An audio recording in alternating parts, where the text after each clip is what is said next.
जी तो फ्रेंड्स मेरे साथ मौजूद है मोहम्मद काशिफ साहब और इनसे कुछ क्वेश्चंस करेंगे। मैंने जस्ट आपको फर्स्ट इंप्रेशन मतलब फ़र्स्ट लुक आपको दिखाई था कि आपको पता चल सके गाड़ी की लुक किस तरह की है। अब जो कुछ क्वेश्चंस हैं वो भाई से करते हैं और वो बताएंगे आपको इसके बारे में। जी अस्सलाम वालेकुम। वालेकुम अस्सलाम। जी काशिफ भाई कैसे हैं आप? ठीक ठाक? जी अल्हम्दुलिल्लाह। अच्छा तो फर्स्ट ऑफ़ ऑल मुझे ये बताएं कि जो होंडा सिटी 2021 है आई कितने बाद है, मतलब इसका जो प्रीवियस मॉडल था उसके बाद ये जो न्यू मॉडल है कितनी देर बाद लॉन्च हुआ? हमारी ये जो गाड़ी आई है ये 6th जनरेशन है और लास्ट जो जनरेशन थी 5th वो 2009 में लॉन्च हुई थी और तकरीबन 11 साल बाद हमारी ये जो जनरेशन है होंडा सिटी की ये लॉन्च हुई है। ठीक है, मतलब 6th जनरेशन जो होंडा सिटी है ये तकरीबन 11 से 12 साल बाद होंडा ने ऑफिशियली लॉन्च कर दी है।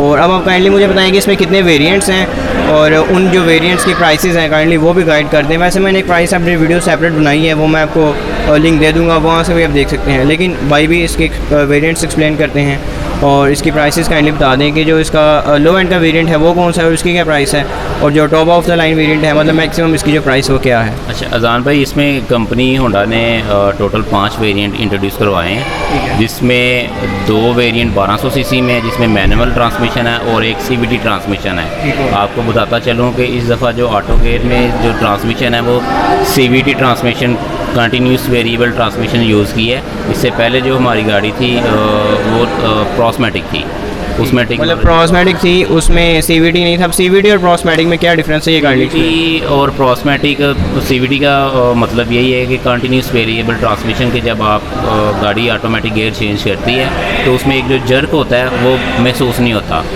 वो एक स्मूथली जो है ना ड्राइव गाड़ी जो है ना देती है। ठीक है, मतलब आपका कहने का मकसद है कि जो प्रॉस्मेटिक या फिर दूसरी जो ऑटो गियर वाली कार्स होती हैं उसमें जो गियर शिफ्टिंग में थोड़ा सा जर्क फील होता है, लेकिन जो CVT ट्रांसमिशन है उसमें वो स्मूथ वर्क है, स्मूथ वो जो है ना ट्रांसमिशन। अच्छा तो इसके अलावा 2 1.2 आपने बताया वेरिएंट्स हैं और बाकी वेरिएंट है मैनुअल और ऑटो गियर में CVT ट्रांसमिशन है। इसी तरह एक वेरिएंट 1500 सीसी सिंपल है, ऑटो गियर में CVT ट्रांसमिशन है वो भी, और 2 वेरिएंट 1500 सीसी एस्पायर में है फुल ऑप्शन में। एक मतलब एस्पायर में 2 वेरिएंट्स हैं और जो नॉर्मल है उसमें हमारे पास 3 वेरिएंट्स आते हैं जिसमें 2 1.2 हैं और एक 1.5 है ऑटो गियर में, वो भी CVT ट्रांसमिशन है। और जो एस्पायर में दोनों 1.5 वाले हैं? जी एस्पायर दोनों 1.5 हैं। ठीक है, मतलब जस्ट मैनुअल और CVT का डिफरेंस है। ठीक है, तो पहले आप मुझे इसके जो वेरिएंट है मतलब जो सबसे सस्ती वाली जो होंडा सिटी है वो कितने की है और इसके बाद जो सबसे महंगी वाली है वो कितने की है, ये थोड़ा सा बता दें ताकि व्यूअर्स को आइडिया हो जाए कि होंडा सिटी जो सबसे सस्ती है वो कितने की है और जो सबसे महंगी है वो कितने की है। बाकी बीच में प्राइसेस आ जाती हैं, जैसा कि मैंने आपको बताया। आप कंप्लीट मेरी जो वीडियो है वो सेपरेट देख सकते हैं। तो बता दें मुझे सबसे सस्ती वेरिएंट और सबसे महंगी वाली वेरिएंट की। इसमें जो सबसे बेस वेरिएंट है ना एक्स फैक्ट्री प्राइस जो है वो 25,99,000 है और इसमें हर सिटी का जो है ना वो फ्रेट चार्जेस आपने अपनी सिटी के हिसाब से जो ना आप इंक्लूड कर लेंगे। मिसाल के तौर पे गुजरांवाला में आप खड़े हैं तो यहाँ का जो फ्रेट चार्जेस है वो 8,500 रुपये है। ठीक है, इसी तरह अगर आप लाहौर से लेंगे तो 25 रुपये कम है, 6,000 है। ठीक है, मतलब वो कंट्री सिटी पे डिपेंड करता है। ठीक है ठीक है, तो आप मुझे अब काइंडली बता दें कि जो इसका जो top of the line variant है वो कौन सा है और इसकी जो प्राइस है वो क्या है? एस्पायर जो है सिटी एस्पायर CVT ट्रांसमिशन में इसकी जो प्राइस एक्स फैक्ट्री है वो है 31,74,000।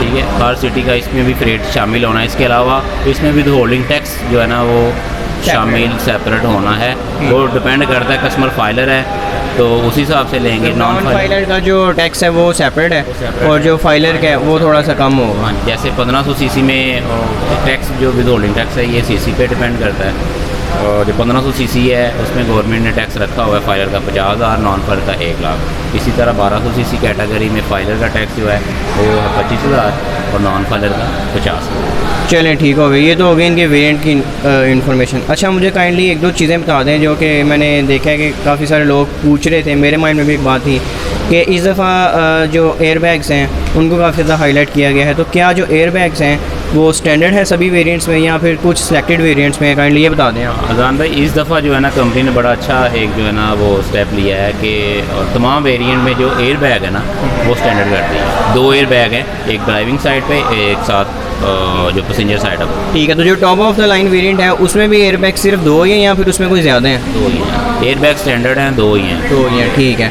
और इसके अलावा काइंडली और मुझे जो उनसे चीज़ें बता दें, जो अलॉय रिम्स हैं उसके बारे में बता दें। इसके अलावा जो है ना जो पिछले वाले मॉडल से अगर हम इस वाले मॉडल को कंपेयर करें, लाइक एस्पायर को कंपेयर कर लेते हैं, इसमें पुश बटन स्टार्ट आ गया, ठीक है। पिछले वाले मॉडल में पुश बटन स्टार्ट नहीं था, स्मार्ट एंट्री है, पुश बटन स्टार्ट है, लेदर सीट्स तो पहले भी थी, इस दफ़ा भी हैं।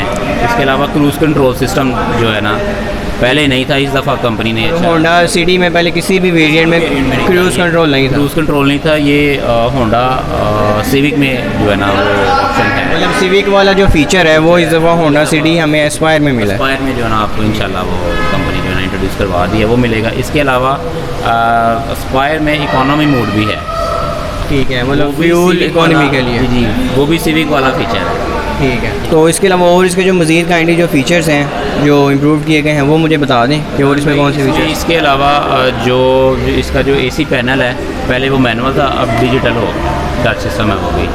और इसके अलावा जो नेविगेशन सिस्टम है वो स्क्रीन पहले से बड़ी है, 9 इंच की कर दी है एस्पायर में।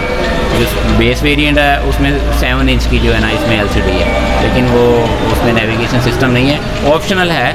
आप ज़्यादा पैसे देके और नेविगेशन सिस्टम ले सकते हैं बेस वेरिएंट में भी। ठीक है, मतलब बेस वेरिएंट में वैसे जो स्क्रीन है वो 7 इंचज़ की है और नेविगेशन सिस्टम नहीं है उसमें। अगर हमें नेविगेशन सिस्टम लेना है और जो स्क्रीन साइज़ हमने इंक्रीज़ करना है, दैन वो हम एक्स्ट्रा पे करके, मतलब ऑप्शनल है, वो हम उसमें एडजस्ट करवा सकते हैं। अच्छा, तो इसके अलावा और इसमें मैंने देखा DRLs भी हैं और इसके अलावा एक दो और जो फीचर्स हैं। इस दफ़ा हेडलाइट कंपनी ने होंडा सिटी में इंक्लूड किए हैं, उसमें डे टाइम रनिंग लाइट भी हैं। तो ये हर वेरिएंट में, ये भी सिविक का फीचर है, डे टाइम रनिंग लाइट। तो क्या ये स्टैंडर्ड है? सभी स्टैंडर्ड है, ये तमाम वेरिएंट्स में आपको मिलेगा। ठीक हो गया। अच्छा, इसके अलावा मतलब DRL के अलावा कोई मुझे बताएं जो इसमें कोई एक्स्ट्रा जो सी कोई चीज़ है वो क्या काइंडली आप मुझे बता दें। हाँ अजान भाई, इसमें आप ब्रेकिंग सिस्टम पे अगर हम बात करें तो ब्रेकिंग सिस्टम पहले भी था, ABS system, anti lock braking system पहले भी था, लेकिन इस दफ़ा कंपनी ने सिटी में ABS के साथ EBD भी जो है ना वो स्टैंडर्ड कर दिया है। मतलब स्टैंडर्ड है हर वेरिएंट में, हर वेरिएंट में आपको ये ब्रेकिंग सिस्टम है। वो ये काफ़ी ज़्यादा अच्छी बात आ गई। और इसके अलावा काइंडली आप मुझे ये बता दें कि जो इसके बेस वेरिएंट्स हैं, अगर कोई बेस वेरिएंट पे परचेज़ करना चाहता है तो उसमें जो ऑप्शनल चीज़ें हैं वो क्या क्या कुछ वो ले सकते हैं, इसके बारे में काइंडली गाइड करें। 1200 cc बेस वेरिएंट की बात कर रहे हैं कि उसमें आप ऑप्शनल चीज़ें क्या, मतलब एक्सेसरीज क्या ले सकते हैं। तो उसमें आप फ्रंट बम्पर में फॉग लैंप्स हैं, सिंपल 8000 रुपये। मतलब जो नॉर्मल 1.2 है उसमें हमें फॉग लैंप्स नहीं मिलते? नहीं मिलती, ठीक है, वो ऑप्शन है, आप ले सकते हैं। आप 8000 रुपया उसकी कीमत है, ज़्यादा पे करें और उसमें कंपनी फिटिंग से आपको जो है ना फॉग लैंप्स ऐड हो जाएंगी। जो LCD की हम पहले बात कर रहे थे कि 7 इंच की तो पहले LCD है, अगर उसमें आप 9 इंच की एस्पायर वाली LCD लेना चाह रहे हैं विद रियर कैमरा, उसकी जो प्राइस है 59,500, उसकी प्राइस कंपनी ने रखी है। मतलब तकरीबन 60,000 हम एक्स्ट्रा पे करके जो स्क्रीन साइज़ बड़ा कर सकते हैं नेविगेशन सिस्टम के साथ और रियर कैमरा के साथ। बिल्कुल, उसमें एंड्रॉयड सिस्टम है सारा। ठीक है। इसके अलावा उसमें आप बेस वेरिएंट में अगर आप कहते हैं कि रियर के अपने जो है वो बड़ी LCD नहीं लेनी, सिर्फ रियर कैमरा हमें जो है ना वो मिल जाए रिवर्स गियर के साथ, तो सिंपल 5000 कस्टमर ने पे करने हैं, तो बेस वेरिएंट में रियर कैमरा लग जाएगा और बैक व्यू देख सकेंगे। मतलब वही जो 7 इंच का जो पैनल होगा, जो डिस्प्ले होगा, उसी के अंदर हमें रियर कैमरा की फैसिलिटी मिल जाएगी, लेकिन जो स्क्रीन है वो वही रहेगी, जस्ट एक कैमरा ऐड होगा। ठीक है।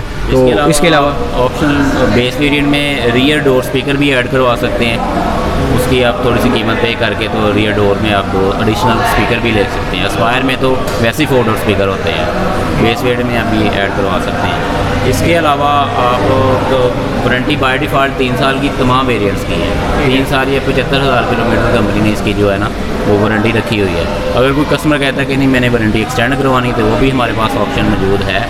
सिर्फ 9,000 रुपया आप कस्टमर पे करेगा हमें, हम उसकी 1 साल के लिए वारंटी भी एक्सटेंड कर देंगे, वो टोटल 4 साल या 1 लाख किलोमीटर हो जाएगा। ठीक है, मतलब वारंटी एक्सटेंड की भी ऑप्शन अवेलेबल है, हम वारंटी पे अपनी चाहें तो एक्सटेंड करवा सकते हैं। इसके अलावा YOPs में हमारे पास शामिल है, आप यूटिलिटी पैकेज ले सकते हैं। यूटिलिटी पैकेज में आपके फ्लोर मैट आ जाएंगे, जेन्युइन कंपनी सन वाइजर्स हैं वो आ जाएंगे। तो यूटिलिटी पैक्स में ये आपको दिखा देते हैं, ये आपके सामने मौजूद है इस वक्त होंडा सिटी सिविक का यूटिलिटी पैक, और थोड़ा बहुत डिफरेंस होगा। ठीक है, नीचे ट्रंक ट्रे है, थोड़ा सा आपको आगे चल के दिखा देते हैं हम। जैसा कि आप देख सकते हैं नीचे वाली तरफ है इसका ट्रंक ट्रे और ऊपर बाकी इसके सभी मैट्स और आई थिंक जो वाइजर है, डोर वाइजर है, ये आपको सिटी में भी मिल जाएगा। ठीक है, ठीक है। तो खैर यही थे आज के कुछ क्वेश्चंस। तो अगर आपके माइंड में कोई क्वेश्चन है तो आप मुझे कमेंट सेक्शन में पूछ सकते हैं। मैं पूरी कोशिश करूँगा कि आपको आपके हर कमेंट का जो रिप्लाई है वो करूँ। और इसके अलावा एक और कंप्लीट वॉकराउंड वीडियो के साथ मिलेंगे इंशाल्लाह, जिसमें आपको जो कार है उसका कंप्लीट ओवरव्यू दिखाऊंगा और कोशिश करूँगा कि इसके जो फीचर्स हैं वो आपको एक्सप्लेन करके दिखा सकूँ। जैसा कि भाई ने बताया कि इसके अंदर हमें जो पैनल है क्लाइमेट कंट्रोल जो है वो डिजिटल मिलता है, टच स्क्रीन के साथ मिलता है, वो मैं आपको टेस्ट आउट करके दिखाऊंगा। और इसके अलावा इसकी जो ओवरऑल बाकी जो मीटर वगैरह की जो लुक है और इसके जो लाइट्स वगैरह वो भी कोशिश करूँगा सब कुछ एक्सप्लेन करूँ। तो एक चीज़ ऐड करना चाहूँगा, इसमें ऑटो फोल्ड मिरर का भी ऑप्शन आया है जो सिविक में है, मतलब रिट्रैक्टेबल मिरर है, ऑटो फोल्ड मिरर स्क्वायर में है। ठीक है। और इसमें इकोनॉमी मोड भी है, वो शायद पहले भी डिस्कस किया है। जी जी ठीक है, मतलब जो सिविक वाला फीचर आपने कहा था कि इसमें इंट्रोड्यूस करा गया। ठीक है, तो यही थी आज की वीडियो। आई होप आपको आज की वीडियो पसंद आई होगी। तो वीडियो पसंद आई तो वीडियो को लाइक करना मत भूलिएगा और चैनल पर न्यू चैनल को सब्सक्राइब कर लें। मैं हूँ आपको host Sultan. Thank you so much. अल्लाह हाफिज़।